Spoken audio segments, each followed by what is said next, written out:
తాను బీజేపీతో సన్నిహితంగా ఉన్నానంటూ తప్పుడు ప్రచారం చేస్తున్నారని కర్ణాటక కాంగ్రెస్ సీనియర్ నేత ఉప ముఖ్యమంత్రి డీకే శివకుమార్ మండిపడ్డారు. మహాశివరాత్రి సందర్భంగా కోయంబత్తూరులో ఈషా ఫౌండేషన్ ఆధ్వర్యంలో నిర్వహించిన వేడుకల్లో బీజేపీ సీనియర్ నేత హోంశాఖ మంత్రి అమిత్ షా డీకే శివకుమార్ ఒక వేదికను పంచుకున్నారు.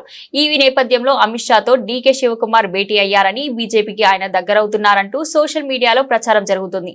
ఈ ప్రచారంపై డీకే శివకుమార్ స్పందించి క్లారిటీ ఇచ్చారు. అవన్నీ కేవలం వదంతులేనని, తాను పుట్టుకతోనే కాంగ్రెస్ వాదినని ఆయన స్పష్టం చేశారు. బుధవారం ఆయన మీడియాతో మాట్లాడుతూ హిందూనైన తాను అన్ని మతాలను గౌరవిస్తానని, జైల్లో ఉన్నప్పుడు సిక్కు మతం గురించి తెలుసుకున్నానన్నారు. తన వ్యక్తిగత అభిప్రాయాలను పక్కన పెడితే అందరినీ ఏకతాటిపై తీసుకురావడమే కాంగ్రెస్ సిద్ధాంతమని అన్నారు.